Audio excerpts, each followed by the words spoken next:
और मेरी शादी यहाँ रावलपिंडी में जगन कुमार अरोड़ा से हुई।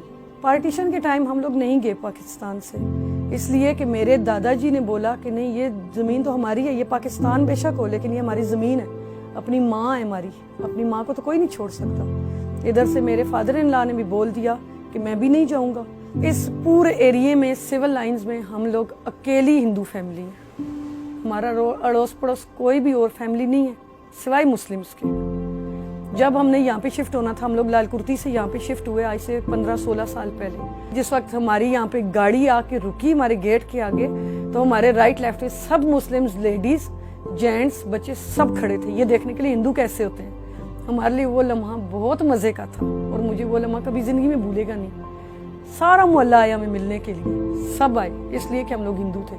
उन लोगों को ये था, क्रेज था कि कैसे हिंदू होते हैं, इनका घर का सामान कैसा है, इनका लिविंग स्टैंडर्ड कैसा है, इनका बोलने का स्टाइल कैसा है, इनके बच्चे कैसे हैं। शुरू में साफ क्लियर जो बात है इन लोगों ने मैं एक्सेप्ट नहीं किया था, लेकिन with the passage of time आज ये हाल है। कोई भी जाना अनजाना बंदा आ जाए, हमारे नेबर्स आके पहले पूछते हैं कि आप कौन हो, बेल पे हाथ बाद में रखवाते हैं। हम लोग बहुत खुश हैं अपने इस मोहल्ले में। हम लोग पाकिस्तानी होने के नाते यहाँ पे बहुत खुश हैं, बहुत सुखी हैं, हमें कोई तंग नहीं करता है। अपर लेवल पे बातें होती हैं पाकिस्तान में हिंदुओं के साथ, ये होगा, ये हो गया, ये हो गया, कुछ भी नहीं है। हम तो अपना रिलैक्स होके बैठे होते हैं, हमारे लिए कोई प्रॉब्लम नहीं है, कोई मसला नहीं, कोई इशू नहीं है। मेरी बेटियां हैं बाहर निकलती हैं, जैसे मुस्लिम्स बच्चियां अपनी चादर ओढ़ती हैं, दुपट्टे ओढ़ती हैं, मेरी बेटियां भी ऐसी ओढ़ती हैं। इसी तरह मजे से बाहर जाती हैं, किसी की जरूरत नहीं आंख उठाने की। और लास्ट मंथ तो ऐसा था, हम लोग एक शादी में गए, तब इधर पाकिस्तान में हमारे मतलब रावलपिंडी में इलामा खादम रिजवी आए हुए थे, उनका धरना चल रहा था। पूरे पिंडी में जहाँ एंट्री थी हम लोग एंटर नहीं हो सके हैं, इसलिए कि वहाँ पे कंटेनर थे और हमारे साथ कोई था नहीं। जैसे कैसे था, हम रात को 12:30 बजे जब यहाँ पे पहुंचे तो हमारे साथ वाली पड़ोस की बच्ची अक्सर मेरे गले लग के रोने लगी, आंटी आप कहाँ रह गई थी, आंटी आप कहाँ रह गई थी। ये जो पिक्चर आप पीछे देख रहे हैं ये है बेसिकली 11 जनवरी 2017 की, जब उस वक्त के जो प्राइम मिनिस्टर थे मियां मोहम्मद नवाज शरीफ, वो कटास राज गए थे वहाँ पर वाटर फिल्ट्रेशन प्लांट इनॉग्रेट करने के लिए। वहाँ पर उस वक्त के जो इवैक्यूएटर्स प्रॉपर्टी बोर्ड के चेयरमैन थे चौधरी सिद्दीकुल फारूक साहब, ये बेसिकली उनका आइडिया था कि कोई बच्चा हो जो जाकर प्राइम मिनिस्टर साहब को वेलकम करे, और वहाँ पर हमारे भाई सक्षम अरोड़ा को ये अपॉर्चुनिटी मिली कि ये वहाँ जाए और पीएम को बुके प्रेजेंट करे और उन्हें वेलकम करे। तो ये यकीनन कम्युनिटी के लिए भी, हमारी फैमिली के लिए भी एक बहुत प्राउड मोमेंट था, जहाँ पर एक once in a lifetime opportunity Saksham को मिली। I am doing BSc in Economics from National University of Modern Languages, और वहाँ पे पूरा इकोनॉमिक्स डिपार्टमेंट वो बहुत ज़्यादा सपोर्टिव है। जब मैं छोटी थी, स्कूल में थी या कॉलेज में थी, तो मुझे थोड़ा बहुत फेस करना पड़ता था रिलीजन के हिसाब से कि बच्चे साथ नहीं कभी बैठते या कभी कोई टीचर कुछ इस तरह से कहते। लेकिन सिंस 2017 मैंने ऐसा कोई भी मेरी ज़िंदगी में ऐसा फेस नहीं आया।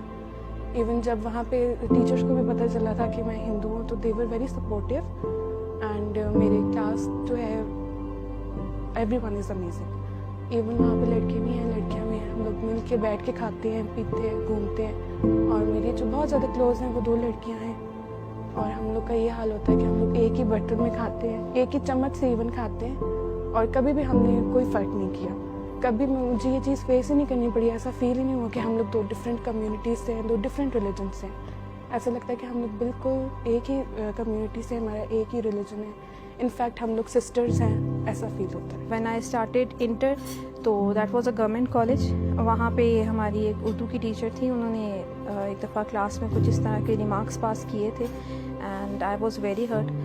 Then I went to her, मैंने उनको बताया कि मैम मैं हिंदू कम्युनिटी से ताल्लुक़ रखती हूँ, आपने इंटेंशनली या अनइंटेंशनली कुछ रिमार्क्स इस तरह के पास किए हैं जो कि मुझे अच्छे नहीं लगे।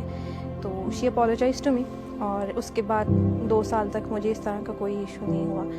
And we were a group of 8 friends including me. तो उन फ्रेंड्स के होते हुए मुझे मतलब कभी ये फ़ील नहीं हुआ कि मेरा रिलीजन डिफरेंट है, and all of them were Muslims. मुझे कभी ये फ़ील नहीं हुआ अगर कोई बाहर का बंदा, या मतलब कह लें कि आउट ऑफ माई ग्रुप या आउट ऑफ माई क्लास कोई बंदा कभी मुझसे इस तरह से डायरेक्टली या इनडायरेक्टली कोई बात करने की कोशिश भी करता था, तो टू बी ऑनेस्ट मुझे बोलने की ज़रूरत नहीं पड़ती थी, वो मेरी फ्रेंड्स उनको टैकल कर लेती थी। फिर उसके बाद मैंने BCom किया रावलपिंडी कॉलेज ऑफ कॉमर्स से। It was a very good experience except for one time he was our teacher.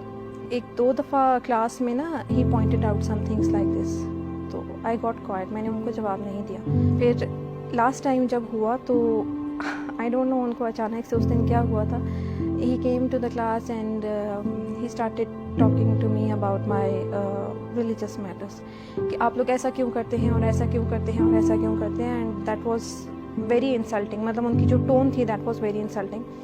My class supported me, मतलब it was all girls class and they supported me, और मतलब I was completely quite, और मेरी मतलब इस तरह से सारी फ्रेंड्स बैठी हुई थी, और वो लोग जिनसे क्लास में मेरी सिर्फ सलाम दुआ थी, they also said to him कि सर आप इस तरह से नहीं बात कर सकते उससे, जो भी है वो उसका मज़हब है, वो उसका मसला है, you can not talk to her like this. I came home और मैं रोती रोती आई एंड आई टोल्ड पापा कि इस तरह से हुआ है। तो ही कॉल्ड माई प्रिंसिपल, उन्होंने कहा सर आप मुझे सिर्फ कल तक का टाइम दें, मैं इस मैटर को डील कर लूँगा। नेक्स्ट डे मैं और मेरे फादर हम प्रिंसिपल से मिले तो उन्होंने कहा सर आप इस चीज़ से बेफिक्र हैं, हमने उनको टर्मिनेट कर दिया and that teacher got fired. तो ये है कि मतलब हाँ, कहीं ना कहीं पे अगर स्कूल में भी देखा जाए और कॉलेज में भी देखा जाए तो वो कहीं ना कहीं पे वो तासुब वाला एलिमेंट था, लेकिन मुझे टू बी ऑनेस्ट ख़ुद उसको टैकल करने की या ख़ुद से उसको डील करने की ज़रूरत नहीं पड़ी। जो मेरे साथ फ़र्क कर रहे थे वो भी उसी मज़हब के थे और जो मुझे सपोर्ट कर रहे थे वो भी उसी मज़हब के थे। तो आई गेस पॉजिटिविटी ज़्यादा थी एज़ कम्पेयर टू नेगेटिविटी, क्योंकि अगर कोई शख्स कोई नेगेटिव काम कर भी रहा था या उसका कोई नेगेटिव एस्पेक्ट था भी तो वो एक था और मुझे सपोर्ट करने वाले बहुत थे। मैं आपको बताऊं, ये कृष्णा मंदिर की एक मर्यादा जो एक असूल है, जो हमारे संस्कार हैं, तो इस मंदिर में सुबह शाम आरती पूजा होती है और मंगल को, हर मंगल को यहाँ पूजा पाठ होती है, लंगर प्रसाद भी देते हैं। जो वीकली जो मंदिर लगता है उसमें हमारे बड़े बूढ़े बच्चे सब आते हैं, सब कम्युनिटी के, और अरदास पूजा होती है। तो मंदिर की ये मर्यादा है कि सुबह शाम पूजा और 24 घंटे दीप मंदिर में जलता है, और इसी तरह ये हमारे हिंदू धर्म की सबसे बड़ी मंदिर की एक खूबसूरती को या पहचान को, और ये मंदिर की मर्यादा होती है। तो हम यहाँ हर त्यौहार के दौरान भी इसी तरह पूजा पाठ और ये तमाम चीजें करते हैं। तो ये मंदिर एक बड़े बाजार में है, जो एक मशहूर बाजार है यहाँ रेलवे रोड कबाड़ी बाजार में। तो यहाँ बाहर सब मुसलमान भाई हैं, मगर आज तक हमें इस तरह की कोई परेशानी या ऐसी बात नहीं है। वो हमारा अपनों से ज्यादा ख्याल रखते हैं, बहुत बड़ा हमारा एहतराम करते हैं और मिलजुल के हम रहते हैं। तो ये भी आपको एक मैं बताता चलूँ कि कृष्णा मंदिर जो है यहाँ एक बड़े बाजार में है, और आबाद और रेनोवेशन काम की वजह से थोड़ा बहुत कुछ ऐसा नहीं है। बाकी हमें जो है गवर्नमेंट की तरफ से 2 करोड़ इस मंदिर को मिले हैं, जो पंजाब गवर्नमेंट ने हमें दिए हैं, वो काम भी अभी तक चल रहा है। मैं पिछले 3-4 सालों से यही एक किताब को डिज़ाइन कर रहा हूँ, हिंदू अदब, जो एक मुआशरे की ज़रूरत के हिसाब से हिंदुइज़्म को समझाने के लिए, जो एक ऐसा वालिम हो जिसमें तमाम चीज़ें उसमें काउंट हों। तो इस तरह के एक डिज़ाइन कर रहा हूँ जो हिंदी संस्कृत में हमारे जैसे रामायण, गीता, महाभारत, चारों वेद, 6 स्मृति, इस तरह के हमारे जो लिटरेचर है उसको एक उर्दू में देखकर एक डिज़ाइन, एक वालिम बना रहे हैं, जो यूनिवर्सिटी वगैरह के जो तालिबान हैं उनके लिए ईजी हो जाए और वो पढ़ सके और हिंदू धर्म को समझ सके।